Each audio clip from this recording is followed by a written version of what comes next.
Hello नमस्कार, स्वागत है आप सबका लाइव बैक सजल वत्स में। आज हम शुरू करते हैं एक लेसन इंडियन एविडेंस एक्ट 1872 जो कि सीएस एग्जीक्यूटिव में जेआईजीएल के पेपर में है। और वैसे तो ये पूरा जो सेशन है, पूरी वीडियो फोकस करेगी सीएस स्टूडेंट्स के सिलेबस पे, लेकिन फिर भी अगर आप सीए, सीएमए या कोई और प्रोफेशनल एग्ज़ाम्स के लिए, इवन एलएलबी के एग्ज़ाम्स के लिए भी अगर जानना चाहते हैं इंडियन एविडेंस एक्ट को इतना कि आप आराम से अटैम्प्ट कर पाओ अपने एग्ज़ाम्स के क्वेश्चंस, तो ज़रूर इस वीडियो को अंत तक देखिए। नाउ शुरू करते हैं। अच्छा, पहली बात, अपने जो भी आप नोट्स हैं अपने साथ रखिएगा। जो भी आपका स्टडी मटेरियल है, जो भी आपके पास नोट्स हैं, बुक्स हैं, वो अपने पास आप रखिए, ठीक है।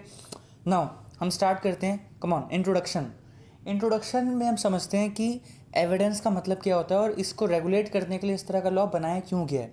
देखिए, जब भी केस शुरू होता है, चाहे वो क्रिमिनल नेचर का हो या फिर वो सिविल नेचर का हो, तो कहीं ना कहीं हम कुछ फैक्ट्स को प्रूव करना चाहती हैं। जो पार्टीज़ होती हैं अपनी बात जो भी वो उठाती हैं उसको वो प्रूव करना चाहती हैं, क्योंकि अगर वो प्रूव कर पाई तभी जो है कहीं ना कहीं उनकी बात सही होके वो केस जीत सकती हैं। तो यहाँ पे एविडेंस का मतलब होता है कि आपके जो फैक्ट्स आप रख रहे हो कोर्ट के सामने, अपने हिसाब से जो आप जो है कहानी बता रहे हो कोर्ट को, वो फैक्ट्स हैं। उन फैक्ट्स को प्रूव करने के लिए आप प्रमाण देते हो, प्रमाण यहाँ पे एविडेंस देते हो, तभी जाके जो है कहीं ना कहीं आप कन्विक्शन के साथ कह सकते हो कि हाँ, जो मैं कह रहा हूँ वो सच कह रहा हूँ। क्यों? क्योंकि मेरे पास प्रूफ है। तो यही प्रूफ जो है वो लीगल टर्म में हम कहते हैं कि एविडेंस प्रोवाइड करते हो आप कोर्ट को, ठीक है। एक बात ध्यान रखिएगा, अपने फैक्ट्स को प्रूव करने के लिए आप जो भी चीज़ देते हो, चाहे आप किसी की गवाही दिलवाते हो, आप खुद गवाही देते हो, या कोई डॉक्यूमेंट्री एविडेंस, किसी भी तरह की इन्फॉर्मेशन आप जो है जब देते हो और उसको सपोर्ट करने के लिए एविडेंस देते हो, तब जाके जो है आपकी जो बात है वो काफ़ी स्ट्रांगली सुनी जाती है कोर्ट के द्वारा। अब अगली बात, ये जो इंडियन एविडेंस एक्ट है, ये पहली बात तो एविडेंस का लेना ना लेना ये रेगुलेट करते हैं कि कब कि आपको अलाउ किया जाएगा कि ठीक है, इस बात को प्रूव करने के लिए आप एविडेंस दे सकते हो, इस बात को प्रूव करने के लिए आप एविडेंस नहीं दे सकते। और इस तरह का लॉ बनना इसलिए भी ज़रूरी था क्योंकि क्या होता है कि जुडिशरी पे अगर एक्सेसिव वर्कलोड हो जाए और लोग जो है बहाने बहाने से कोई भी बात उठा के उसको प्रूव करने के लिए मोहलत मांगे जा रहे हैं कि हमें एविडेंस लाना है तो हमें मोहलत चाहिए, तो ऐसे करके केस काफ़ी लंबे चलेंगे। इसलिए इस तरह का लॉ होना ज़रूरी था जो इस चीज़ को रेगुलेट करे कि किस किस चीज़ को एविडेंस के रूप में दिया जा सकता है, किस किस को नहीं दिया जा सकता। उसके अलावा किन किन बातों को प्रूव करने के लिए एविडेंस देना अलाउ किया जाएगा और किन बातों के लिए अलाउ नहीं किया जाएगा। तो इस तरह की बातें जो है सारी की सारी इस लॉ में हैं। चाहे आपका केस क्रिमिनल नेचर का हो, चाहे आपका केस सिविल नेचर का हो, दोनों को ही प्रूव करने के लिए आप एविडेंस दे सकते हो अपने फैक्ट्स को प्रूव करने के लिए। और दोनों ही तरह की चीज़ों को प्रूव करने के लिए जब एविडेंस देते हो तो लॉ कॉमन है एविडेंस के लिए। क्या है लॉ? Indian evidence act 1872। अब हम बात करते हैं कि एविडेंस कितने प्रकार के होते हैं। देखिए, ओवरऑल जो हमारा सिलेबस है उस हिसाब से पहले ये दो लेवल पे बात होगी। पहले हम टाइप्स ऑफ एविडेंस की बात करेंगे इस तरह से कि दो तरह के होते हैं, ओरल और डॉक्यूमेंट्री। या तो एविडेंस ओरल होगा या एविडेंस डॉक्यूमेंट्री होगा। इसका मतलब क्या है? ओरल एविडेंस का मतलब होता है कि आप किसी के थ्रू, मतलब ओरली कुछ बुलवा रहे हो, कुछ बुलवा रहे हो उससे कि शायद उसने कोई चीज़ देखी थी। जर्नली क्या होता है कि ओरल एविडेंस का केस यही होता है कि जिसने जो आंखों देखा गवाह होता है उसी के थ्रू जो है आप गवाही दिलवा सकते हो कोर्ट में, क्योंकि उसी की गवाही को हम फिर भी रिलायबल मान सकते हैं कि जिसने एक्चुअली कोई चीज़ होते हुए देखी हो, कोई गलत काम होता हो देखा हो। तो ओरल एविडेंस तो इतना हो गया, लेकिन हाँ, इसकी एक्सेप्शंस भी हैं, वो हम पढ़ेंगे, समझेंगे इसी वीडियो में आगे जाके। दूसरा जो तरह का एविडेंस होता है वो होता है डॉक्यूमेंट्री एविडेंस। ये सबसे ज़्यादा कॉमन होता है। कुछ भी कागजात या किसी भी तरह की इन्फॉर्मेशन, यानी कि रिटर्न पार्ट, अगर आप इवन वो इलेक्ट्रॉनिक फॉर्म में भी हो तो भी जब आप दिखाते हो तो उसको हम बोलते हैं डॉक्यूमेंट्री एविडेंस, ठीक है। वो प्राइमरी भी हो सकता है, वो सेकेंडरी भी हो सकता है, वो अलग बात है। अब हम बात करते हैं टाइप्स ऑफ एविडेंस दूसरे लेवल पे, कि टाइप्स ऑफ एविडेंस सोर्स किया या पहली बार हुआ था या फिर उसका जो है रिप्रोड्यूस कर रहे हो आप कोई फोटोकॉपी, या सर्कमस्टेंसेस के बेसिस पे सिर्फ कह रहे हो। इस बेसिस पे जो टाइप्स ऑफ एविडेंस है वो तीन तरह के हैं: प्राइमरी एविडेंस, सेकेंडरी एविडेंस और सर्कमस्टेंशियल एविडेंस। जल्दी जल्दी बात करते हैं।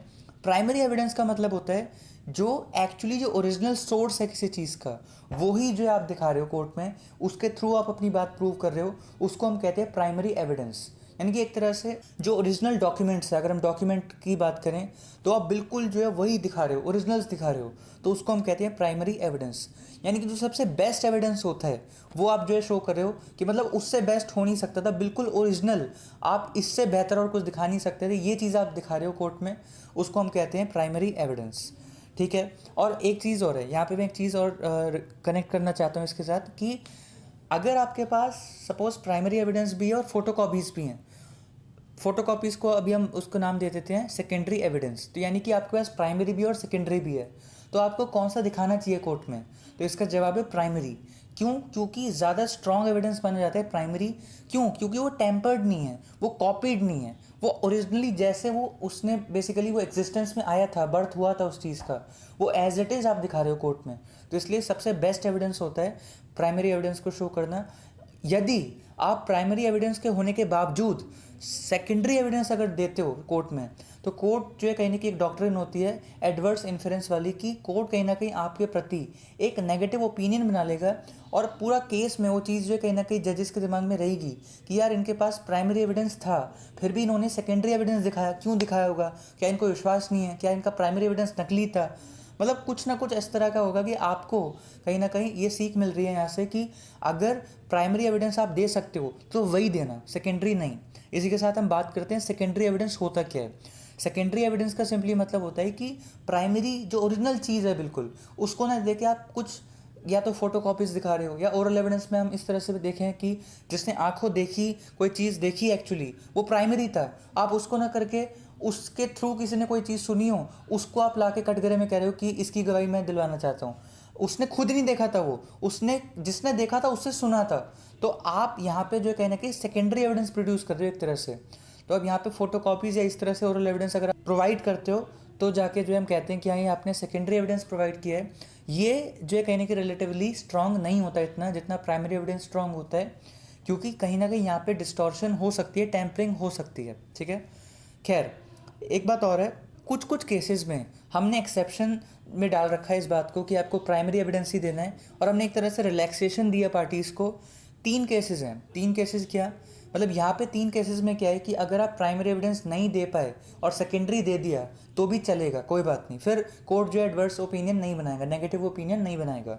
कब? अगर प्राइमरी एविडेंस या तो खो गया, या वो बिल्कुल पूरी तरह डिस्ट्रॉय हो चुका है, या वो बहुत बल्कि है जिसको मूव कराना इतना आसान नहीं है, बहुत सारे पेपर्स हैं यहाँ तो मतलब बहुत ज़्यादा बल्कि है, वॉल्यूमिनस है, तो जाके भी जो हम कह सकते हैं कि अगर आपने उस केसेस में इलेक्ट्रॉनिक रिकॉर्ड दिखा दिए, फोटो कॉपीज़ दिखा दी, स्कैन कॉपीज़ दिखा दी तो भी चलेगा। ठीक है। और लास्ट एक केस है जहाँ पे आप जो है सेकेंडरी एविडेंस दिखा सकते हो और आपको जो है मतलब अलाउ किया जाएगा, वो ये है कि अगर आपका जो प्राइमरी एविडेंस है वो किसी पब्लिक अथॉरिटी के पास है, पोजेशन जो है उनके पास है, पुलिस के पास दर्ज है, या किसी और जुडिशरी बॉडी के पास दर्ज है, कोई और बॉडी के पास बेसिकली अगर दर्ज है, कई बार जैसे बर्थ सर्टिफिकेट स्कूल में दर्ज हो जाता है, तो अगर आप इस वजह से सपोज नहीं दिखा पा रहे हो, किसी पब्लिक अथॉरिटी के पास होना चाहिए, लेकिन हाँ कि मतलब उसका गवर्नमेंट कंट्रोल है, ऐसी अथॉरिटी उसके पास है आपका, तो जाके भी जो है हम आपको फिर भी एग्जाम्प्ट कर देंगे कि चलो कोई बात नहीं, आपने सेकेंडरी ही दे दिया तो काफ़ी है। ठीक है। अब हम तीसरी बात करते हैं, इंटरेस्टिंग बात, सर्कमस्टेंशियल एविडेंस। देखिए क्या होता है कि कई बार हमें पूरी तरह फील हो जाता है कि यहाँ पे कोई चीज़ गलत हुई है और ऐसा कुछ हुआ होगा, लेकिन हमारे पास कोई लिखित में चीज़ नहीं है, ना हमारे पास उस चीज़ का कोई गवाह है, लेकिन हम बहुत ही स्ट्रांगली फील कर पा रहे हैं कि वो चीज़ यहाँ पे कोई जो क्राइम है या कोई ऑफेंस है यहाँ पे कमिट हुआ है। आप कहीं ना कहीं आसपास का जो माहौल है उससे कहीं ना कहीं पता लगा पा रहे हो। फॉर एग्जाम्पल, बहुत सिंपल एग्जाम्पल है, हमारे टीचर्स ने हमें दिया था, तो वही मैं बताता हूँ कि सपोज़ आप रूम में घुसे और रूम में जो है कहीं ना कहीं किसी का जो है मर्डर हो चुका है, लेकिन जो आसपास का जो माहौल है वो ऐसा है कि सारी चीज़ें बिल्कुल टिप टॉप रखी हुई हैं जहाँ पे रखी होती थी, तो आप कहीं ना कहीं इससे एक ये ओपिनियन निकाल सकते हो कि भाई यहाँ पे कहीं ना कहीं काम ये मर्डर का अंदर के बंदे ने किया है। क्यों? क्योंकि उसी को ही पता हो सकता है कि कौन सी चीज़ कहाँ रखी होती है, क्योंकि अगर इस तरह की चीज़ होती है मर्डर वगैरह तो ज़रूर बहुत कुछ मतलब जो हो हल्ला हुआ होगा, चीज़ें गिरी होंगी, हो सकता है, लेकिन अगर आखिर में भी चीज़ें बिल्कुल टिप टॉप रखी हुई हैं तो हम एक ओपिनियन बना लेते हैं कि यार ऐसा कुछ हुआ होगा। अब ये एक फैक्ट है जो आप प्रूव करना चाहते हो, तो इस चीज़ को प्रूव करने के लिए, ये बात बोलने के लिए आपको अलाउ करेगी जुडिशरी, तभी आप बोल सकते हो, नहीं तो क्या होगा, मुद्दे से भटकने वाली बात होगी। तो इसलिए इस तरह की चीज़ों को भी अलाउ किया जाए, तो उसको एक नाम दे दिया गया क्या, कि सर्कमस्टेंसेस के बेसिस पे जो आपको चीज़ें फील हो रही हैं और उसको आप प्रूव करना चाहते हो, अपनी बात रखना चाहते हो, क्योंकि वो भी आपके हिसाब से एविडेंस है, तो वो होता है हमारा सर्कमस्टेंशियल एविडेंस। बहुत इंटरेस्टिंग है ये, क्योंकि ये चीज़ हर केस में होती है कि पुलिस भी जब कहीं जाती है तो वो कहीं ना कहीं देख के ही भाप लेती है कि इस तरह से चीज़ें हुई होंगी, सीक्वेंस ये रहा होगा, तो वो चीज़ें वो उनकी गवाही भी ली जा सकती है और इसको भी एविडेंस के रूप में लिया जा सकता है। ओके, अब हम बात करते हैं relevancy of facts. Relevancy of facts जो टॉपिक है, इसमें हम बेसिकली बात करते हैं कि किन बातों को प्रूव करने के लिए एविडेंस दिया जा सकता है। तो यहाँ पे बेसिकली दो ही बातें हैं। पहला होता है जो मेन मुद्दा है, जो कंक्लूसिवली हमें डिटरमाइन करना है, हमें जो मुद्दा बिल्कुल सॉल्व करना है, जिसके ऊपर इशू चल रहा है, वो होते हैं हमारे मेन फैक्ट्स, या इसको आप बोलो इशूज़, या इसको आप बोलो इंडियन एविडेंस एक्ट की भाषा में इशूज़ ऑफ फैक्ट। तो इशूज़ ऑफ फैक्ट वो मुद्दा है, वो मेन मुद्दा है जिस पे ये केस चल रहा है और जिसको हमें डिसाइड करना है।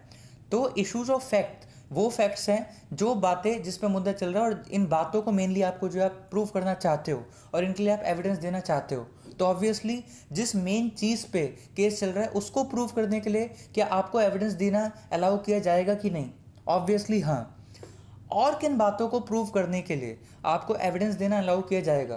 तो बहुत सीधा सा रूल है कि अगर कोई भी और बात आप प्रूव करना चाहते हो तो वो कहीं ना कहीं रेलेवेंट होनी चाहिए, यानी कि वो फैक्ट जिसको आप प्रूव करना चाहते हो और एविडेंस देना चाहते हो उस चीज़ के लिए, वो अगर वो मेन मुद्दा नहीं है, वो कुछ हटके बात है, लेकिन वो हटके बात भी बहुत ज़्यादा हटके नहीं होनी चाहिए, वो कुछ ऐसी बात होनी चाहिए जो आपके मेन मुद्दे से किसी तरह से रिलेटेड है, रेलेवेंट है उसको लेकर, ठीक है, इर्द गिर्द कुछ कहीं ना कहीं कॉमन है उनमें, तभी जाके जो है आपको ऐसी बातों को भी प्रूव करने दिया जाएगा। नहीं तो क्या होता है, जुडिशरी का टाइम वेस्ट होगा, ठीक है। जॉली LLB 2 में भी आपने देखा होगा कि कई बार जो है अक्षय कुमार कुछ बातें उठाना चाहता है तो वो सामने अन्नू कपूर उसको रोक लेता है बोल के कि मुद्दे से भटकाया जा रहा है और इमोशंस बीच में लाए जा रहे हैं। तो इस चीज़ को ये बिल्कुल ठीक कर रहे थे वो अनु कपूर। क्यों? क्योंकि जुडिशरी इसी तरह चलती है कि वो हर बात को प्रूव करने के लिए अगर टाइम दे देगी, मौका दे देगी, तो बहुत सारी बातें निकल के आ सकती हैं ऐसे तो जो मेन मुद्दे से भटका सकती हैं हमको। खैर, तो यानी कि ओवरऑल जो इश्यूज ऑफ फैक्ट हैं और जो उसके अलावा रेलेवेंट फैक्ट्स हैं, इन दोनों को प्रूव करने के लिए हम एविडेंस प्रोवाइड कर सकते हैं, ठीक है। ओके, अच्छा, इस चीज़ को रेस जेस्टे भी बोला गया है। जो रेलेवेंट फैक्ट वाली बात है ना, इसको हम थोड़ा सा आगे लेके जाते हैं, इसको थोड़ा सा और समझते हैं, क्योंकि एक्चुअली ये समझने वाली बात है। देखिए, रेस जेस्टे बोला गया है। रेस जेस्टे का मतलब होता है कि कोई ऐसी बात जो आपके मेन मुद्दे से रिलेटेड है, उसी ट्रांजैक्शन, उसी इशू का पार्ट है, तो भी जो है कहीं ना कहीं उसको हम बोलते हैं कि हाँ वो रेलेवेंट फैक्ट है। और इसका एग्जाम्पल इस तरह से ले लो कि समझने की कोशिश करना बस एग्जांपल से, कि सपोज मुद्दा ये है कि सेल डीड साइन हुई है कि नहीं। अब सेल डीड साइन हुई है कि नहीं, मुद्दा ये है, ए कह रहा है मैंने साइन किया, बी कह रहा है मैंने इसने साइन नहीं किए, तो मुद्दा तो यही था। अब यहाँ पे जो है कहीं ना कहीं ये मुद्दा था कि बी कह रहा था कि नहीं इसने ए आया ही नहीं था, इसने साइन किए ही नहीं थे। तो मेन मुद्दा तो यही कि साइन करे हैं एक्चुअली ए ने कि नहीं। पब्लिक कोई ऑफिस में दोनों को मिलना था, साइन कर देते, बी कह रहा है नहीं आया था ये, तो साइन भी नहीं करे इसने, तो ये नकली साइन है। तो ए लेकिन जो है प्रूव करना चाहता है मेरे ही साइन है। लेकिन इसके अलावा वो ये भी बात कह रहा है कि देखिए मैं एक्चुअली जो है उस दिन ट्रैवल करके इस ऑफिस तक गया था और इस टाइम गया था, मैं टिकट दिखा के प्रूव कर सकता हूँ, देख लो। तो फिर जो है यहाँ पे अब ये बात कि उसने ट्रैवल किया था इस ट्रांसपोर्ट से और जो वो वहाँ पहुँचा था, इस दिन पहुँचा था, उसने इस तरह के कपड़े पहने थे, ये सारी बातें मेन मुद्दा नहीं है कि उसने किस तरह के कपड़े पहने थे या किस ट्रांसपोर्ट से उस दिन जो उसने अप्लाई किया था, ट्रैवल किया था। लेकिन ये भी रेलेवेंट बात है, क्योंकि अगर वो ये प्रूव कर दिया उसने कि वो इसी टाइम इन कपड़ों में इस तरह से जो है यहाँ तक पहुँचा था और उसने साइन किए हैं, इतने लोगों ने इसको देखा था, तो कहीं ना कहीं ये मेन मुद्दा जो है हमारा कि साइन किए हैं इन्हें कि नहीं, इसको सॉल्व करने में काफ़ी जो है मदद मिल सकती है। तो इसलिए ये रेलेवेंट फैक्ट बन जाएगा। जो भी और बातें ये कह रहा है इस चीज़ को प्रूव करने के लिए कि वो एक्चुअली वहाँ पे था और उसने साइन किए थे, ठीक है, तो रेलेवेंट फैक्ट्स बन जाएंगे सारे अलग वाले। सेक्शन 6 भी जो है इस तरह के बातों को जो आगे और समझाता है आपको कि अगर सपोज़ आप इस तरह की बातें हैं कि कोई और बात है और कोई जिस पे हमें मुद्दा चल रहा है वो कोई और बात है, लेकिन जो कोई दूसरी बात है ना वो बहुत रिलेटेड है और कहीं ना कहीं वो बात भी जो दूसरी वाली है वो इसी वक्त की बात है, तो बहुत रिलेशन लग रहा है, मतलब डायरेक्ट कनेक्शन नहीं लग रहा है एकदम से, लेकिन ध्यान से सोचा जाए तो कनेक्शन तो है कहीं ना कहीं। जैसे फॉर एग्जांपल यहाँ पे रतन वर्सेस क्वीन करके केस लॉ में बताया हुआ है, इसी एग्जांपल से आप समझ जाओगे कि ना एक बंदे को पकड़ लिया गया, उस पर इल्ज़ाम ये था कि उसने अपनी वाइफ का मर्डर किया है। अब वो बंदा कह रहा है कि नहीं मैंने मर्डर नहीं किया है, मेरे से तो गलती से गोली चल गई थी और वो मेरी वाइफ को लग गई और उसका एक्सीडेंटली जो है मर्डर हो गया। मर्डर नहीं था वो, एक्सीडेंटली मतलब गोली चल गई थी, एक्सीडेंट था वो। अब लेकिन कहीं ना कहीं उस पर इल्ज़ाम तो है कि उसने मारा है। तो यहाँ पे ना अब मुद्दा यही है कि क्या वो मर्डरर है या नहीं है। लेकिन ना हमें पता लगा इंक्वायरी में कि उसी दिन उस लेडी ने जिसकी हत्या हुई है, उसने फ़ोन किया था पुलिस को और पुलिस से बात करने की कोशिश की थी। लेकिन वही होता है, पहले क्या होता था, बिचौलियों को पहले फ़ोन करते थे, वो उनको हम बोलते थे ट्रंक कॉल बोल सकते हैं इसको, हम उनको बोलते थे कि हमें इनसे बात करनी है, फिर वो कॉल कनेक्ट करते थे, फिर जाके उनसे हमारी जो है बात हो सकती थी, और वो भी पूरा उल्टा रिकॉर्ड होती थी, बीच वाले जो बिचौलिए सुनते थे पूरी बात। खैर, यहाँ पे उस लेडी ने फ़ोन किया, टेलीकॉम ऑपरेटर जो था वो उसने फ़ोन उठाया, उसने कहा अभी मैं बात कराता हूँ पुलिस से। वो लेडी बार बार ये बोल रही थी मुझे बचाओ मुझे बचाओ। तो यहाँ पे कहीं ना कहीं वो साथ में ये भी बोल रही थी कि ये मुझे मार देंगे मुझे बचाओ। तो इस तरह की बात जो है कहीं ना कहीं ये दूसरी बात है जो उसी वक्त की बात है जो हमें इंक्वायरी के वक्त पता लगी बात में। तो ये दोनों बातें वैसे तो रिलेटेड नहीं लग रही, लेकिन अगर हम दोनों को जोड़ के देखें तो कहीं ना कहीं ये लगेगा कि वो लेडी इस तरह से पैनिक क्यों कर रही थी, और उसी दिन उसका मर्डर हो गया और इल्ज़ाम उसके पति पे है, घर में और कोई था नहीं। तो ये सारी बातें भले ही अनरिलेटेड लग रही हों, लेकिन ये सारी रिलेटेड हैं। ठीक है, तो कहीं ना कहीं इस बात को भी प्रूव करने का मौका दिया जा सकता है उस ऑपरेटर को, टेलीकॉम ऑपरेटर को, कि हाँ लेडी का फ़ोन आया था और लेडी ने कहा था। तो ये भी एक फैक्ट है, लेकिन इस बात को प्रूव करने के लिए अलाउ करेंगे हम एविडेंस देना तभी जब हमें लगेगा रेलेवेंट है, और यहाँ पे कोर्ट अलाउ कर देगा, क्योंकि इस केस में रतन वर्सेस क्वीन के जो फैक्ट्स हैं, यहाँ पे ये दोनों अलग अलग जो बातें हैं, उस लेडी का मर्डर होना और उस लेडी का फ़ोन करना, ये बहुत ज़्यादा रिलेटेड हैं। ठीक है, ओके। एक लास्ट बात और है सेक्शन 11 की। अच्छा, अभी जो हमने बात की ना रतन वर्सेस क्वीन, ये जो पूरी बात है ये सेक्शन 6 की बात है, इंडियन एविडेंस एक्ट की सेक्शन 6 की। अब हम बात करते हैं सेक्शन 11 की। ये भी रेलेवेंट फैक्ट की बात करता है, ये लास्ट बात है, ध्यान से सुनना प्लीज़। कि क्या होता है कि कभी कभी जो दूसरी बात है ना वो ऐसी होती है कि लग on the face of it लगता है कि उसका कोई रिलेशन है नहीं हमारे मुद्दे से, लेकिन कहीं ना कहीं वो बात इतनी कॉन्ट्रडिक्टरी होती है कि हमारा जो मुद्दा है और वो जो बात कही जा रही है वो दोनों एक साथ तो एग्जिस्ट कर ही नहीं सकती। तो उनमें से एक ही बात सही हो सकती है। तो अब एक ही बात सही है तो इसके लिए सामने वाली पार्टी को मौका देना भी पड़ेगा कि वो जो बात कह रही है भले वो कितनी भी कॉन्ट्रडिक्टरी हो, वो सही है कि नहीं। ये तो प्रूफ तभी होगा ना जब उसकी पूरी बात सुनी जाएगी, और उसकी पूरी बात सुनने के लिए हमें उसको ये भी मौका देना पड़ेगा कि वो एविडेंस देना चाहता है तो दे। तो इसका एक एग्जांपल हो सकता है कि सपोज ए पे एक्यूजेशन है, इल्ज़ाम है, आरोप है कि उसने मर्डर किया है बी का। ठीक है, ए पे इल्ज़ाम है मर्डर किया है उसने, लेकिन मर्डर हुआ है यहाँ पे जो है कॉज ऑफ एक्शन जो है वो यहाँ पे सपोज हुआ है चेन्नई में। तो यहाँ पे मुद्दा तो यही चल रहा है कि ए ने बी का मर्डर किया है कि नहीं। लेकिन ना ए बताओ क्या कह रहा है, ए कह रहा है कि जिस दिन आप बात कर रहे हो, उल्टा हंसते हुए कह रहे हो, तो कि आप जिस दिन कह रहे हो कि मैंने मर्डर किया चेन्नई में, मैं तो उस दिन दिल्ली में था, मेरी तो मीटिंग चल रही थी उसके साथ, किसी और बंदे के साथ। तो यहाँ पे ये तो कैसे हो ही नहीं सकता है, तो दोनों बातें कि उस पर इल्ज़ाम लगा है कि वो चेन्नई में था और उसने मर्डर किया है, और वो कह रहा है कि मैं तो दिल्ली में था, तो वो प्रूव करना चाहेगा कि मैं दिल्ली में था।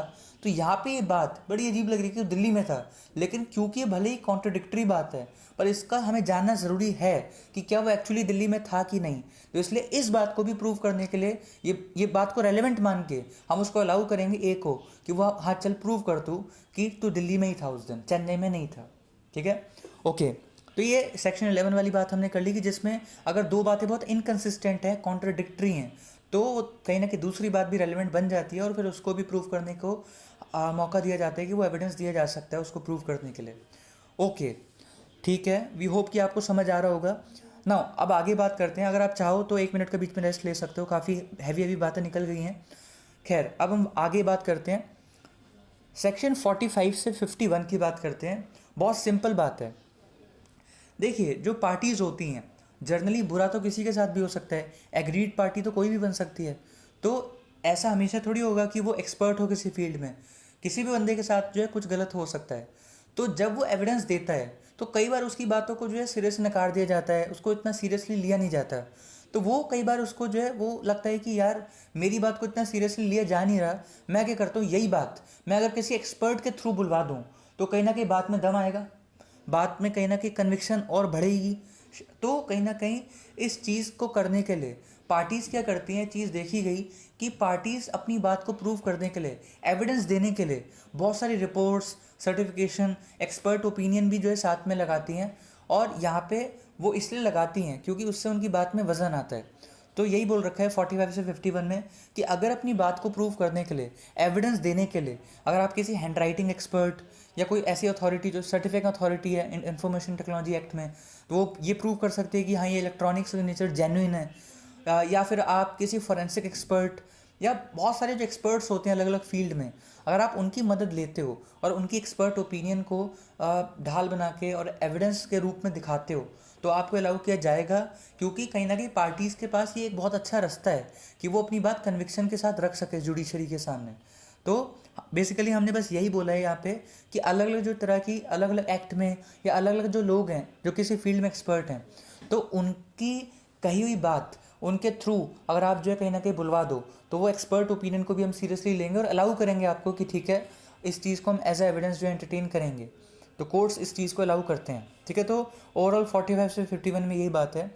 और एक बात और इसमें कुछ एक दो बातें और हैं, ये कि ये तो हो गई बात एक्सपर्ट्स की। इसमें एक दो बात और ये है कि अगर सपोज़ हमें ए और बी की रिलेशनशिप पता कर दी है कि यार ए पे आरोप है कि उसने बी के साथ कुछ गलत किया है, अब इस चीज़ को कोर्ट कहीं ना कहीं, क्योंकि इंसान है, अब इंसान किसी दूसरे इंसान के बारे में तभी जान सकता है जब वो दूसरे इंसानों में आपस में किस तरह की रिलेशनशिप है। अगर ये पता लग जाए तो ये काफ़ी जो है मददगार साबित हो सकता है ये डिसाइड करने में कि क्या एक्चुअली उस बंदे ने बुरा किया होगा उसके साथ, बी के साथ। तो यहाँ पे बस मैं ये बताना चाह रहा हूँ कि अगर ए और बी के बीच की रिलेशनशिप पता करनी है कोर्ट को, और अगर उसके लिए वो किसी सी को यूज़ करना चाहता है, उसकी ओपिनियन लेना चाहता है, सी ऐसा बंदा है जो ए को भी जानता है और बी को भी जानता है, म्यूचुअल फ्रेंड है एक तरह से, तो सी की ओपिनियन ली जा सकती है, ठीक है। मतलब जो दोनों को जानता है उसकी भी सिंपली ओपिनियन लेने के लिए बुलाया जा सकता है उसको, ठीक है। और उसकी बातें भी कहीं ना कहीं एविडेंस के रूप में ली जा सकती हैं क्योंकि वो दोनों को अच्छे से जानता है। अच्छा, एक बात लास्ट और है कि अगर कोई बंदा ओपिनियन बनाता है किसी के लिए, तो वो ओपिनियन बनाते वक्त एग्जाम्पल्स भी देता है कि मेरे हिसाब से ना, कोई ओपिनियन बना रहा है, सपोज कटघरे में खड़ा होकर बोल रहा है कि मेरे हिसाब से ए बड़ा ख़राब इंसान है, तो ये तो ओपिनियन हो गई। वो क्यों बोल रहा है, कोर्ट ने पूछा, तो उसने कहा कि मैंने कई बार इसको देखा है कि ये औरतों पे हाथ उठाता है, कई बार जो है कहीं ना कहीं इसका पुलिस में क्रिमिनल रिकॉर्ड भी है, बहुत गलत काम इसने शुरुआत में करे हैं, और जो है कई बार मैंने इसको देखा है कि ये बहुत ही बदतमीज़ी से बात करता है अपने बुज़ुर्गों से। तो हो सकता है कि पूरी चांस है कि इसने इस तरह का मर्डर भी अगर कर दिया हो तो कोई बहुत बड़ी बात नहीं, क्योंकि ये बहुत शॉर्ट टेम्पर्ड भी है। अब ये सारी ओपिनियन है, अब इस सारी मतलब ओवरऑल ओपिनियन ये थी कि वो ख़राब आदमी है, और ये जो इसने एग्जाम्पल्स दिए ये एक तरह से फैक्ट्स हैं। तो अब अगर उसकी जो उसने ओपिनियन बनाई है कि वो ख़राब आदमी है, और उसने जो फैक्ट्स दिए हैं कि इसलिए लगता है उसको ख़राब आदमी है, इन फैक्ट्स को प्रूव करने के लिए भी तो उसको अलाउ करना पड़ेगा, नहीं तो फिर तो वो ऐसे तो कोई भी बंदा कुछ भी आके किसी के बारे में भी कुछ ओपिनियन बना दे। तो इसलिए जो भी वो बातें बोल रहे हैं ना कि हाँ इसने थप्पड़ मारा था अपनी वाइफ को, या बुजुर्गों से इसने इस तरह से बात की थी, या इसका एक्चुअली क्रिमिनल रिकॉर्ड है, ये सारे फैक्ट्स हैं जिसके बेसिस पे उसने ओपिनियन बनाई थी। इस फैक्ट को भी प्रूव करने की अगर नौबत आती है तो इसको प्रूव करने के लिए भी एविडेंस दिया जा सकता है, ठीक है। क्या होता है, आपको लगेगा क्या अलग से लिखा हुआ है कि एविडेंस दिया जा सकता है, एविडेंस दिया जा सकता है, पर एक्चुअली हमने बहुत ही स्पेसिफिक बना रखा है इस लॉ को। क्यों? क्योंकि हम नहीं चाहते कि कोई भी बेफालतू की बात को प्रूव करने के लिए एविडेंस देना हम अलाउ करें, ठीक है। तो उसके बाद सेक्शन 73 पे आते हैं। ये बस सिंपल ये बात कहता है कि अगर आप चाहते हो साइन प्रूव करने की उस बंदे के साइन है कि नहीं, या ये डॉक्यूमेंट इसी ने बनाया है कि नहीं, या ये विल इसी ने बनाई है कि नहीं, लिखी है कि नहीं, उसके लिए आप कई बार हैंड राइटिंग एक्सपर्ट की अगर मदद लेना चाहते हो तो आप ले सकते हो, बस ये बात लिखी है, ठीक है। अच्छा, सेक्शन 65A और सेक्शन 65B की बात करते हैं। अच्छा, एक बार ध्यान से देखो, इसका सेक्शन का नाम देखो, सेक्शन 65A, सेक्शन 65B, इससे पता लगता है कि ये बाद में ऐड हुए होंगे। ओरिजिनली सेक्शन कौन सा होता होगा, सेक्शन 65। तो सेक्शन 65A और B जो बाद में ऐड हुए हैं, वो समय के हिसाब से हमने देखा कि टेक्नोलॉजी बहुत बढ़ रही है। तो पहले क्या होता था, जो फिजिकल डॉक्यूमेंट्स हैं ना, उन्हीं को ही दिया जा सकता था अपनी बात प्रूव करने के लिए। लेकिन अब क्या हुआ, धीरे धीरे हमें लगा कि यार बहुत सारी बातें ऐसी होती हैं जो बहुत स्ट्रॉन्ग एविडेंस का काम कर सकती हैं, लेकिन वो इलेक्ट्रॉनिक रिकॉर्ड है, वो पेन ड्राइव में है, या वो इंटरनेट पे है, या कोई वो फाइल है, कोई PDF फाइल है, तो इस तरह वो कोई स्कैन कॉपी है। तो इस तरह की चीज़ें कहीं ना कहीं हमने अलाउ करने शुरू कर दिया ये सेक्शन बना के सेक्शन 65A और सेक्शन 65B। सेक्शन 65A में यही लिखा है कि अगर आप कोई इलेक्ट्रॉनिक रिकॉर्ड को भी यूज़ करना चाहते हो एविडेंस देने के लिए तो आप कर सकते हो। और सेक्शन 65B में बस ये लिखा है कि वो रिकॉर्ड, लेकिन जो आप दे रहे हो ना इलेक्ट्रॉनिक रिकॉर्ड, वो जिस सिस्टम से जनरेट हो रहा है, जिस सिस्टम से आप रिट्रीव कर रहे हो, उसको निकाल रहे हो, तो वो सिस्टम लेकिन सिक्योर होना चाहिए। ऐसे तो नहीं तो कोई भी हैक करके कोई भी चीज़ किसी सिस्टम में इंसर्ट करके निकलवा के किसी के भी खिलाफ कुछ भी प्रूव कर देगा।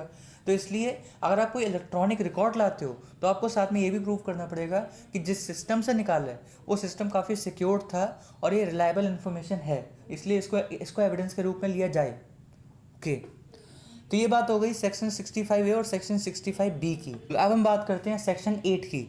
सेक्शन 8 बहुत ही प्रैक्टिकल बात करता है, बहुत ही इजी बात है, आप समझ जाओगे। है इंपॉर्टेंट, इससे क्वेश्चन आने के बहुत चांस हैं, लेकिन आप समझ जल्दी जाओगे क्योंकि फिल्में आपने ही बहुत देखी हैं।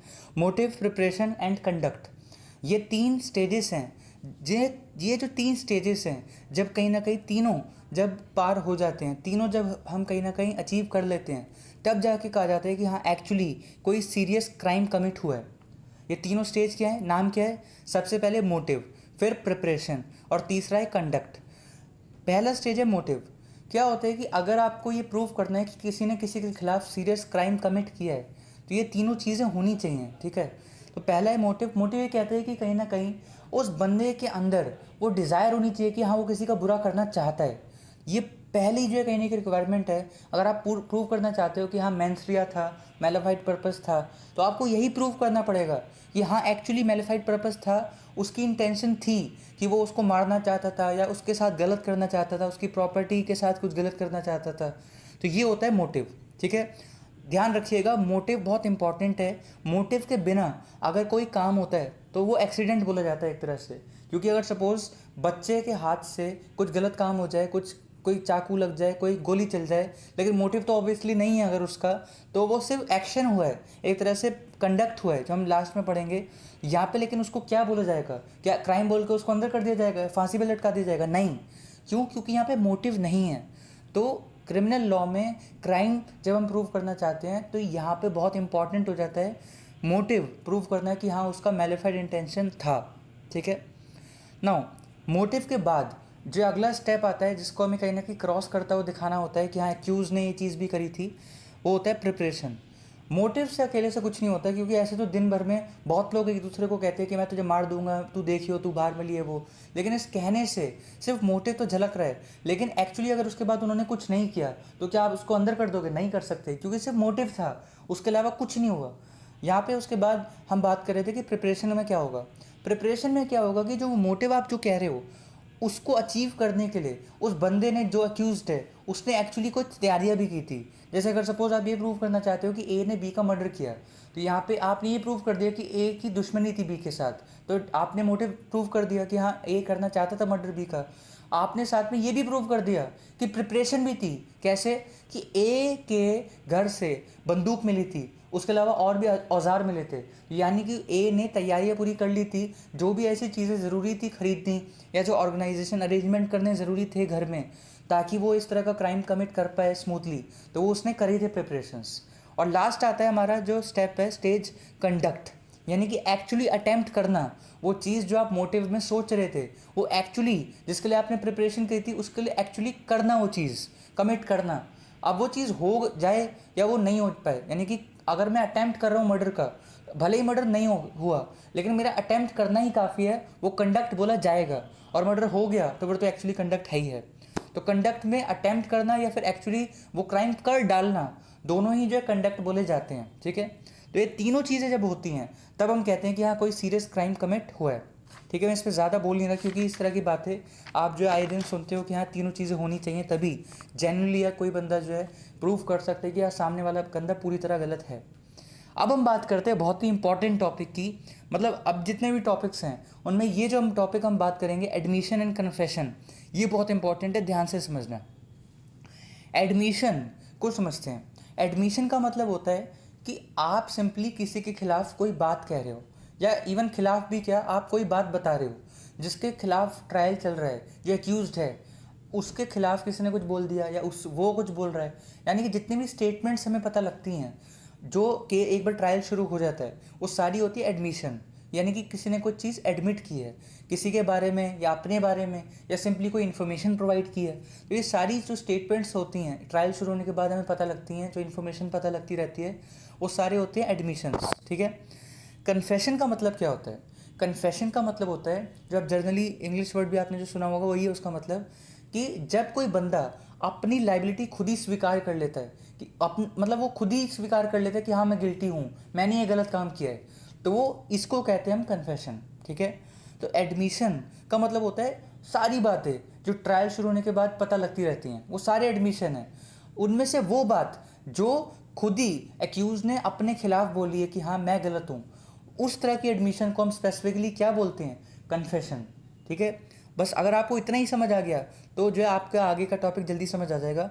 तो अब अगर आपको ये समझ आ गया तो आप खुद ही बताइए कि वाइडर कंसेप्ट क्या है, एडमिशन या कन्फेशन? एडमिशन। क्यों? क्योंकि एडमिशन का ही पार्ट है कन्फेशन। कैसे? एडमिशन का तो मतलब था सारी जो बातें पता लग रही है ट्रायल के बाद, लेकिन कन्फेशन उनमें से वो एक बात होती है जिसमें कहीं ना कहीं एक्यूज्ड अपने खिलाफ जो है डिक्लेयर करता है कि हाँ मैंने गलत किया है। ओके। एडमिशन जो है वो ओरल भी हो सकती है, लेकिन कन्फेशन क्योंकि एक बहुत सीरियस बात है, ये बहुत ही मतलब केस का रुख मोड़ सकती है कि उसने अपने खिलाफ मतलब मान ली उसने गलती, तो जो है इस तरह की बात को ओरल हो भले ही, लेकिन राइटिंग में रिकॉर्ड भी किया जाता है, साइन भी लिए जाते हैं उस बंदे के जिसने अपने खिलाफ जो है बात बोली है। उसके अलावा एडमिशन जो है कहीं ना कहीं कंपल्सन के अंदर भी हो सकते हैं, कि मतलब हाँ कोई इन्फॉर्मेशन निकालनी है तो एडमिशन यानी कि कुछ अलग अलग बातें जो हम निकालना चाहते हैं, पता करना चाहते हैं, तो वो हम जो है कहीं ना कहीं थोड़ा फोर्सफुली भी जो है निकलवा सकते हैं। लेकिन कन्फेशन कि उसको हम ये करें कि नहीं तो अपनी गलती मान, ये जो है आप बिल्कुल भी फोर्सफुली नहीं कर सकते हो। इवन कॉन्स्टिट्यूशन में भी लिखा हुआ है, आई बिलीव आर्टिकल 20 में ये चीज़ लिखी है कि कोई भी बंदा उसको फोर्स नहीं किया जा सकता कि वो अपने खिलाफ गवाही दे, इस तरह की चीज़ जो नहीं हो सकती। तो कॉन्स्टिट्यूशन की बात को ही अप्लाई करते हुए इस एक्ट में लिखा है। खैर, एडमिशन किसी के भी थ्रू बोली जा सकती है, लेकिन कन्फेशन ऐसी एडमिशन होती है जो बंदा अब खुद ही बोलता है अपने खिलाफ। ठीक है। एडमिशन में तो मैं किसी और के बारे में बता रहा हूँ तो वो भी एक बात है, एडमिशन है, लेकिन मैं अपने बारे में नहीं किसी और के बारे में बता रहा हूँ, सिंपली एक इन्फॉर्मेशन प्रोवाइड कर रहा हूँ, तो वो एडमिशन है, कन्फेशन नहीं है। तो इस तरह से जो है कहीं ना कहीं आप जो है डिफरेंस बिटवीन कर सकते हैं एडमिशन और कन्फेशन के बीच में। ठीक है। अब कन्फेशन क्योंकि एक बहुत ही सेंसिटिव टॉपिक है, तो यहाँ पे इससे रिलेटेड कुछ प्रोविजंस हम पढ़ेंगे। ठीक है। सेक्शन 24 कहता है कि कन्फेशन जो है वो वॉलंटरी बेसिस पे होनी चाहिए, पूरी तरह से जो है मतलब अपनी अच्छी इच्छा से, स्वेच्छा से जो है कहीं ना कहीं उस बंदे ने अपनी गलती मानी है तो ठीक है, तभी हम उस चीज़ को मानेंगे। उसके अलावा आप फोर्सफुली नहीं करवा सकते किसी के थ्रू। ठीक है। कोई इंड्यूसमेंट, कोई थ्रेट, कोई प्रॉमिस कि तू अपने खिलाफ गवाही दे दे, मैं तेरे को ये दे दूंगा, तेरे परिवार को इतने पैसे दे देंगे, इस तरह की चीज़ आप नहीं कर सकते। ठीक है। उसके बाद सेक्शन 25 कहता है कि एक पुलिस ऑफिसर को दी गई कन्फेशन इनवैलिड है, उसको जो है एडमिसिबल नहीं माना जाता, और कोर्ट में वो चीज़ मतलब एडमिसिबल नहीं है, एंटरटेन बिल्कुल नहीं होगी। इवन मतलब जज पे ये ड्यूटी है कि वो इस तरह की जो कन्फेशन है जो पुलिस ऑफिसर को दी है वो एडमिट करेगा ही नहीं अपने आप पे। आपने जॉली LLB 2 में भी ये देखा था कि वहाँ पे भी कहीं ना कहीं वो जो अनु कपूर है वो कहते हैं कि जो है कहीं ना कहीं ये कन्फेशन है और इस अपने खिलाफ गवाही वगैरह, और पुलिस ऑफिसर को दी गई जो है वो डायलॉग मारते हैं कि अपनी जो है वर्दी पे 3 स्टार लगा रखे हैं, और जो है तो ये भी नहीं पता कि पुलिस ऑफिसर को दी गई जो कन्फेशन है वो एडमिसिबल नहीं होती कोर्ट में। तो एग्जैक्ट डायलॉग है, अगर आप देखो तो वो section 25 of the Indian evidence act में ही लिखा है ऐसी बात ना। लेकिन इसकी 2 एक्सेप्शन है, सेक्शन 26 और सेक्शन 27। तो सेक्शन 26 ये कहता है कि अगर पुलिस ऑफिसर को दी है कन्फेशन की है उसके सामने, यानी कि कोई बंदे ने अपनी गलती मानी है पुलिस ऑफिसर के सामने, लेकिन साथ में तो अकेले में तो ये चीज़ अगर से पुलिस ऑफिसर के सामने बोला है तो हम जो है उस चीज़ को इनवैलिड मानते हैं, लेकिन अगर मजिस्ट्रेट भी थे और पुलिस ऑफिसर भी थे, उन सबके सामने बोली गई कन्फेशन, तो जाके उस चीज़ को वैलिड माना जा सकता है। ठीक है। और मजिस्ट्रेट का यहाँ पे मतलब है क्रिमिनल जो मैटर्स में जज बनते हैं, सिविल जज के सामने अगर जो है कन्फेशन दी जाती है तो उसको भी जो है इनवैलिड ही माना जाता है, क्योंकि सिविल जज मजिस्ट्रेट नहीं होते हैं, मजिस्ट्रेट होना चाहिए, तभी जाके जो है सेक्शन 26 एप्लीकेबल होगा। ठीक है। नाउ सेक्शन 27 एक और बात कहता है कि हाँ, एक बात और है कि अगर सपोज पुलिस ऑफिसर को कोई बात बोली, ठीक है, मजिस्ट्रेट नहीं थे, तो वो वैसे तो इनवैलिड है, यानी कि अगर कोई बंदे ने अपने खिलाफ बात बोल दी, लाइबिलिटी मान ली, कन्फेशन है, तो पुलिस ऑफिसर के सामने करी, तो ये तो वैसे तो इनवैलिड है। लेकिन अगर वो जो बात बोली गई है बाद में इंक्वायरी के दौरान वो चीज़ एक्चुअली प्रूव भी हो जाए, पुलिस ऑफिसर ही जो है वो चीज़ प्रूव कर दे आगे जाके, या जो है अपने आप ही फैक्ट्स के थ्रू वो चीज़ प्रूव हो जाए, तो जाके वो जो कही हुई बात है, जो कन्फेशन है, तब वैलिड बन जाएगी। फॉर एग्जांपल, अगर कन्फेशन में किसी ने बोला कि हाँ मैंने इतने नंबर की पिस्तौल से जो है गोली चलाई थी, अब वैसे तो ये इनवैलिड होगा क्योंकि बंदा अपनी गलती मान रहा है पुलिस ऑफिसर के सामने, तो सेक्शन 25 के हिसाब से ये एडमिसिबल नहीं होगा। लेकिन अगर बाद में वो बंदूक एक्चुअली मिल गई और उस पर उस बंदे के एक्चुअली जो अक्यूज है उसके हाथों के निशान भी मिल गए, फिंगरप्रिंट्स, तो ऑब्वियसली वो जो उसने बात कही थी वो प्रूव भी तो हो गया आगे, फैक्ट्स सामने सामने चीज़ दिख रही है कि वो जो बात बोली गई थी वो है सामने, तो जाके वो जो कन्फेशन है वो एडमिसिबल हो जाएगी कोर्ट में, अगर वो पुलिस ऑफिसर वगैरह ये सब प्रूव कर दें। नाउ सेक्शन 30 की बात करते हैं। सेक्शन 30 कहता है जॉइंट एक्यूज की बात करता है, क्यों को एक्यूज की बात करते हैं कि अगर सपोज एक कॉमन ट्रायल में, यानी कि एक केस चल रहा है दो लोगों पे, उन दोनों पे कॉमन इल्ज़ाम है, तो अगर कोई एक बंदा कन्फेशन दे देता है कि हाँ मैंने ये काम जो है गलत किया था और इसके साथ मिलके किया था, जो दूसरा बंदा है जिसके खिलाफ भी केस चल रहा है उसी ट्रायल में, तो जाके भले ही दूसरे बंदे ने नहीं मानी गलती, लेकिन क्योंकि इस बंदे ने मान ली गलती और ये दोनों साथ में ही जो दोनों ने क्राइम कमिट किया है, इसने मान लिया है, तो जाके जो है जो दूसरा बंदा है उसके खिलाफ भी जो है कहीं ना कहीं ये केस यहीं ख़त्म हो जाएगा और वो गिल्टी एक तरह से मान लिया जाएगा। ठीक है, लेकिन ध्यान रखना ये बात कि जॉइंट ट्रायल होना चाहिए, ऐसा नहीं कि ए पे अलग केस चल रहा है, बी पे कोई अलग केस चल रहा है और ए अपने केस की बात करने के बजाय बी को इल्ज़ाम लगा रहा है कि बी ने गलत किया है, ये नहीं कर सकते। कॉमन केस चल रहा है, जॉइंट ट्रायल कहते हैं इसको, तो जॉइंट ट्रायल चलता होना चाहिए उन पर। अब हम बात करते हैं हेयरसे एविडेंस की। सेक्शन 59 कहता है कि पहली बात तो अगर आप कोई चीज़ को प्रूव करने के लिए डॉक्यूमेंट्री एविडेंस नहीं दे सकते तो भी कोई बात नहीं, ओरल एविडेंस आप दे सकते हो।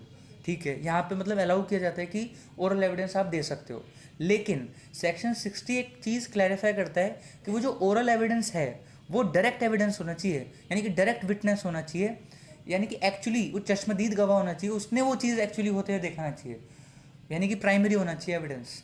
तो सेक्शन 60 यही कहता है कि सुनी सुनाई बातों को आपने खुद वो चीज़ देखी नहीं होते हुए आप वो चीज़ जो है कोर्ट में आके कहते हो, तो उस तरह के ओरल एविडेंस को जो है एडमिट नहीं किया जाता। ठीक है, बात बहुत सही भी है क्योंकि कहीं ना कहीं सुनी सुनाई बातें जैसे वो चीज़ें ट्रैवल करती हैं तो वो बात डिस्टॉर्ट होते होते बदल भी सकती है, इसलिए हम कहते हैं कि जो बंदे ने जो चीज़ एक्चुअली होते हुए देखी है वही आके बताए वो चीज़, तो बिल्कुल ठीक है, तभी हम मानेंगे, नहीं तो हियर्स एविडेंस जो होता है कि सुनी सुनाई बात, वो एविडेंस नहीं माना जाता। ठीक है, here's evidence is no evidence. लेकिन इसके भी एक्सेप्शंस हैं। क्या एक्सेप्शन के लॉजिक होते हैं, आप खुद ही लॉजिक समझ जाओगे।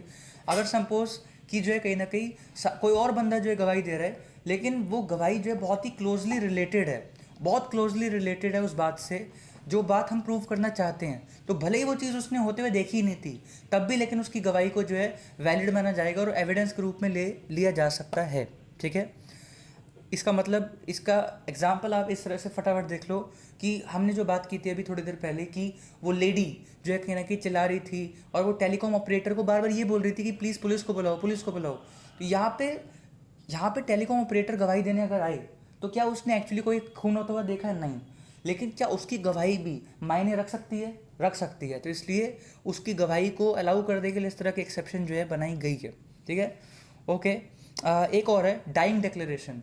अगर कोई हमें लगता है कि बंदा मरने वाला है और मरने से जस्ट पहले अगर उसने कोई बात बोली है किसी के खिलाफ, तो भले ही उसने वो चीज़ एक्चुअली होते देखी नहीं थी, उसको बस पता है किसी तरह से, तो भी जो है ऐसे बंदे की जो डिक्लेरेशन है मरते मरते जो उसने दे दी है, उसको भी एक तरह से ऐसा नहीं कि सीधा ही मतलब जो गिल्टी कर दिया जाएगा सामने वाले बंदे को जो अक्यूज्ड है, लेकिन बस ये है कि हम इसको भी कंसिडर करेंगे फैसला सुनाते वक्त, जो कोर्ट्स हैं वो कंसिडर करेंगे इस तरह की बात को, डाइंग डिक्लेरेशन को।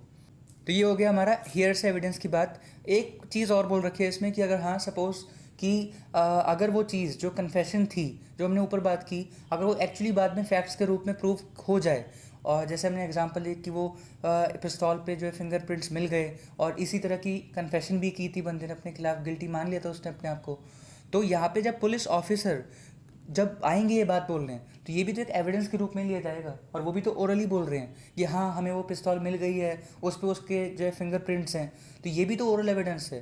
तो यहाँ पे बस यही बोला गया ओवरऑल कि अगर कन्फेशन थी और बाद में वो फैक्ट्स एक्चुअली प्रूव हो जाए तो पुलिस ऑफिसर भी जो है वो जो भी बात बोलते हैं ओरली उसको भी एविडेंस के रूप में लिया तब जाएगा। ठीक है, मतलब वही बात है कि लिंकिंग कर रखी है कि जो बात हमने वहाँ पे अलाउ कर रखी है तो उसको एक्सेप्शन में यहाँ पे डाल के भी अलाउ करना ज़रूरी था, इसलिए अलाउ किया है। ठीक है, अच्छा आगे अब हम बात करते हैं एक बात और। डाइंग डिक्लेरेशन में अगर कोई बंदा हमें लग रहा था कि मरने वाला है तो वो कुछ बोल गया, अब उस चीज़ को कंसिडर कर रहे हैं, लेकिन अगर बाद में वो बच गया ना तो उसको डाइंग डिक्लेरेशन नहीं माना जाता। ठीक है, और फिर जो है कहीं ना कहीं वो जो उसने बात बोली थी वो बच गया, लेकिन तो उसकी बात को कंसिडर नहीं किया जाएगा अगर वो डायरेक्ट विटनेस नहीं है तो। ठीक है, ये ध्यान रखना आप। अगली बात है एस्टॉपल। एस्टॉपल ओवरऑल एक बहुत ही यूनिवर्सल कंसेप्ट है। ये बात करता है कि अगर सपोज आप कोई चीज़ अपने बिहेवियर से, अपने कंडक्ट से, अपने हाव भाव से कुछ कुछ कहीं कुछ लग रहा है कि आप जो है कोई कोई एक खास तरह के इंसान हो या कोई काम करते हो और उस पर रिलाई करके सामने वाला बंदा जो है कोई चीज़ एक्ट करता है, कुछ काम करता है और उसको नुकसान हो जाता है, तो जो है कहीं ना कहीं आप जो है पल्ला झाड़ लो कि मैंने थोड़ी कहा था, मैंने शब्दों से थोड़ी कहा था कि मैं ये काम करता हूँ या कुछ करता हूँ। तो लेकिन यहाँ पे लेकिन आपका बिहेवियर तो कहीं ना कहीं थोड़ा सा ऐसा था ना जो दो धारी सा था, जिसमें हमें लग रहा था कि आप शायद ये कर रहे हो या हमें लग भी रहा था कि आप शायद नहीं कर रहे हो। लेकिन इस चीज़ पे रिलाई करके, आपके किसी भी तरह के बिहेवियर पे रिलाई करके सामने वाला बंदा अगर कुछ करता है और उसको नुकसान हो जाता है तो फिर बाद में आपको रोका जाएगा क्या, पल्ला झाड़ने से, और आप पे भी कार्रवाई जो है चल सकती है और आपके खिलाफ भी एविडेंस दिए जा सकते हैं। ये बात इसलिए यहाँ पे आ रही है क्योंकि आप अपना बिहेवियर से पल्ला झाड़ लोगे तो केस ख़त्म करने की सोचोगे, लेकिन सामने वाला सिर्फ केस को इसी बिना पे ही चला सकता है, इसी बुनियाद पे कि आपका बिहेवियर गलत था, तो उसको प्रूव करने के लिए उसको वो एविडेंस दे सकता है। और अगर वो प्रूव कर दिया तो जो है कहीं ना कहीं आपको भी जो है कहीं ना कहीं रोका जाएगा और आपको जो है अलाउ नहीं किया जाएगा कि आप एकदम से पल्ला झाड़ लो। अब हम बात करते हैं प्रिविलेज्ड कम्युनिकेशन की। ये बहुत इंटरेस्टिंग है, 1 मिनट की बात है। देखिए क्या होता है कि कुछ लोगों के आप बीच में इस तरह का कम्युनिकेशन होता है जो बहुत ही ज़्यादा सेंसिटिव और बहुत ही ज़्यादा कॉन्फिडेंशियल होता है, जिसको हम नहीं चाहते कि वो समाज में बीच में आए, क्योंकि वो दो लोगों में कहीं ना कहीं बहुत ज़्यादा ट्रस्ट हैं, तभी जाके जो इस तरह की वो बातें जो है बहुत सारी बातें वो शेयर करते हैं। तो इसलिए इस तरह की बातों को हमने जो है बोल रखा है कि जो प्रिविलेज्ड कम्युनिकेशन होगा, जो हम बात करेंगे क्या है उसमें, वो आप शेयर नहीं कर सकते, इवन उसको एविडेंस के रूप में भी नहीं दे सकते। ठीक है, 2 बातें हैं यहाँ पे। कम्युनिकेशन ड्यूरिंग मैरिज, जब 2 लोगों की मैरिज हो जाती है, तो जब मैरिज शुरू हुई और जब तक मैरिज चली, हमेशा चली बहुत अच्छी बात है, लेकिन अगर बीच में कहीं डाइवोर्स हो गया तो जब तक मैरिज चली उस बीच पति पत्नी के बीच में जो भी बातें हुई हैं वो बहुत ही कॉन्फिडेंशियल नेचर की होती हैं, उसको कहीं ना कहीं एज ए एविडेंस जो है कहीं ना कहीं जर्नली प्रोवाइड करने को अलाउ नहीं किया जाएगा। एक बात और समझिएगा, लॉ में ये बातें जो है जर्नली इसलिए मैं बोलता रहता हूँ, क्योंकि इतने लॉ हैं, इतनी चीज़ें हैं, और खासकर क्रिमिनल नेचर के जो लॉ होते हैं, जितने में मतलब जहाँ पे पनिशमेंट काफ़ी हैवी हो सकती है, वहाँ पे सारी बातें आप जर्नली लिया करो। मतलब अब आप सोचो कि हमने तो बहुत सारी फिल्में देखी हैं, हमने आप बहुत सारे केसेस देखे हैं जहाँ पे पति पत्नी के बीच की बातों को एविडेंस के रूप में लिया गया है, लेकिन वही बात है कि मैं जर्नली बोल रहा हूँ। हमेशा कहीं ना कहीं कोई ना कोई एक्सेप्शन निकल सकती है, या कहीं ना कहीं ओपन एंडेड पावर दे रखी होती है कोर्ट्स को कि वो यहाँ पे जो है भले ही लॉ नहीं कह रहा, लेकिन फिर भी जो है वो यहाँ पे अलाउ कर रहे हैं, क्योंकि यहाँ पे उनको लग रहा है कि पति पत्नी के बीच की बात को भी बहुत ही जो है सीरियसली लिया जाना चाहिए और एविडेंस के रूप में लिया जाना चाहिए। तो ओवरऑल मैं मतलब ये कह रहा हूँ कि लॉ एक ऐसी चीज़ है जहाँ पे आपको जर्नली यूज़ करना होता है। क्योंकि एक्सेप्शन कहाँ से निकल के आ जाए पता नहीं होता, या कोर्ट्स कब अपनी ओपन एंडेड पावर यूज़ कर ले पता नहीं होता, तो इसलिए मैं जर्नली ज़्यादा बोलता हूँ लॉ के सब्जेक्ट्स में। आगे है तो इसलिए जर्नली हाँ अलाउ नहीं किया जाएगा, लेकिन कुछ केसेस में शायद आप देख भी लो कि कम्युनिकेशन ड्यूरिंग मैरिज भी एविडेंस के रूप में लिया जा रहा हो। ठीक है, तो जर्नली अलाउ नहीं करते। अगली बात है प्रोफेशनल कम्युनिकेशन, जब कहीं ना कहीं आप जो भी प्रोफेशनल है जिसके साथ आप कहीं ना कहीं अपनी बातें शेयर करते हो, आपका एडवोकेट है, डॉक्टर है, इस तरह के एक्सपर्ट्स के साथ आप खुल के बात करते हो, इवन वो भी आपको कहते हैं कि खुल के बताओ, तभी हम जो है हम कहीं ना कहीं बात समझ पाएंगे। तो इनके बीच में भी जो बातें होती हैं कॉन्फिडेंशियल नेचर की, वो बाहर नहीं आ सकती। इवन हमने ड्यूटी लगा रखी है कि सामने वाला जो एक्सपर्ट है वो भी नहीं निकालेगा बात। आप तो चलो नादानी में बोल भी दो कि मैंने इसको ये बोला था, पर जिसको पता है, जिसको ये बातें पता है, जिसको लॉ पता है, वो अगर जानबूझ के इस तरह की बातें निकाल रहा है, समाज में निकाल रहा है, पब्लिक डोमेन में ला रहा है, तो उल्टा उस पर अलग पेनल्टी लगेगी, क्योंकि इस तरह की चीज़ों को प्रोटेक्ट करता है लॉ खुद ही लिख के कि हाँ इस तरह की बातों को हम पब्लिक डोमेन में लाने से बचाएंगे। Okay, privileged communication complete. अब हम बात करते हैं विटनेस की। विटनेस के बारे में सेक्शन 118 ये कहता है कि बताता है कि विटनेस कौन बन सकता है। तो वो बहुत छोटी सी बात है कि देखिए, विटनेस कोई भी बन सकता है जिसके पास थोड़ा सा मतलब जो है रैशनली सोचता है, दिमाग है, रीजनेबली वो मतलब जो है लॉजिकली बात करता है, इंटेलिजेंट है। इंटेलिजेंट यानी कि ऐसा नहीं कि उसका एग्जाम से नंबर अच्छे आते हैं, इंटेलिजेंट मतलब कि वो बातें सुनता है, समझता है, अपने आसपास की सराउंडिंग समझता है वो। तो ऐसे बंदे को विटनेस जो है बना के लाया जा सकता है। हाँ, बस इतना ही बोला गया है। तो यहाँ पे कन्फ्यूजन उठी कि क्या एक बच्चे को भी विटनेस बनाया जा सकता है? हाँ बिल्कुल। तो विटनेस जो है कोई भी हो सकता है, चाहे वो बच्चा हो चाहे वो बड़ा हो। इवन कोई जज, कोई मजिस्ट्रेट भी जो है विटनेस बन सकते हैं। हाँ, लेकिन वो उसी केस में नहीं बन सकते जहाँ पे उनका कोई पर्सनल बायसनेस हो, तो वहाँ पे वो विटनेस नहीं बन सकते, क्योंकि वहाँ पे तो वो बायस्ड होके एक के प्रति बायस्ड होके दूसरे को गिल्टी प्रूव करा ही देंगे। लेकिन यही है कि अगर किसी और का केस चल रहा हो तो कोई जज या मजिस्ट्रेट जो अपना सेपरेटली जज या मजिस्ट्रेट है उस केस में नहीं है, तो वो जो है कोई बात उनसे पता लग सकती है तो वो बता सकते हैं, उनकी बातों को एविडेंस के रूप में लिया जा सकता है। ठीक है, लास्ट टॉपिक है evidence in respect of certain documents. यहाँ पर मैं दो बातें पता करनी है, सेक्शन 93, सेक्शन 97, ये दो सेक्शंस पढ़ने एक्चुअली।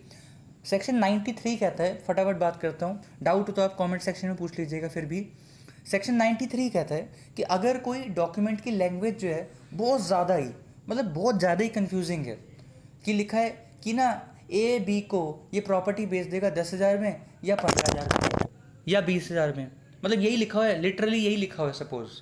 तो यहाँ पे क्या एक्चुअली पता लग रहा है कि ये सेल ट्रांजेक्शन क्या अमाउंट किस अमाउंट पे हुई है? नहीं, लिखा हुआ 10 में बेच देगा या 20 में बेच देगा, कोई कंडीशन नहीं बता रहा कि कब 10 पे कब 20 पे। तो क्या ऐसी बातों को, इस तरह के डॉक्यूमेंट्री एविडेंस को अब कोई नेता एकदम से निकल के आ जाए और कहे कि कोई बात नहीं, मैं बताता हूँ और मैं बताता हूँ कि इसमें लिखा क्या है। तो जो document on the face of it ही इतना कंफ्यूजिंग है, हम क्यों अलाउ करें किसी और बंदे को निकल के आए और उसको अलाउ कर दें हम कि चलो आप बताइए इसमें क्या लिखा है? नहीं बोल सकते। क्यों? क्योंकि वो तो अपने मन की बात बोल देगा, जो चाहता है वो करवाना, जो इम्प्लीमेंट करवाना वो बोल देगा। तो इसलिए हम क्या करते हैं कि अलाउ नहीं करते इस तरह के डॉक्यूमेंट्री एविडेंस जो on the face of it he apparently यानी कि डिफेक्टिव लगते हैं हमें, उसको प्रूव करने के लिए ओरल एविडेंस भी जो है नहीं दिया जा सकता। सेक्शन 97 लास्ट ये कहता है कि अगर हाँ, लेकिन अगर हल्की फुल्की कन्फ्यूजन है उसको दूर करने के लिए फिर भी हम लोगों की जो है हेल्प ले सकते हैं, और ओरल एविडेंस उसको क्लैरिफाई करने के लिए लिया जा सकता है कि कोई स्पेलिंग एरर है या कोई ज़रा सा मतलब जो है कुछ मतलब जो दिखने में कुछ गड़बड़ लग रहा है हमें, तो एक दो जो माइनर बातें हैं उसको क्लैरिफाई, उसकी क्लैरिफिकेशन लेने के लिए हम जो है बुला सकते हैं किसी बंदे को, उससे पूछ सकते हैं और उसकी बातों को सीरियसली लिया जाएगा और एविडेंस के रूप में लिया जाएगा। ये सेक्शन 97 कहता है। ठीक है, तो यहाँ पे हमने स्कोप फिर भी छोड़ रखा है कि ठीक है माइनर बातें हैं तो यहाँ पे हमने अलाउ कर रखा है। इसी के साथ हमारा जो इंडियन एविडेंस एक्ट है वो कंप्लीट होता है। यदि आपको प्लीज़ लगता है कि कोई बात मैं बहुत जल्दी निकाल गया तो प्लीज़ आप ज़रूर कमेंट सेक्शन में हमसे पूछिएगा, खुल के, बिल्कुल खुल के पूछिएगा।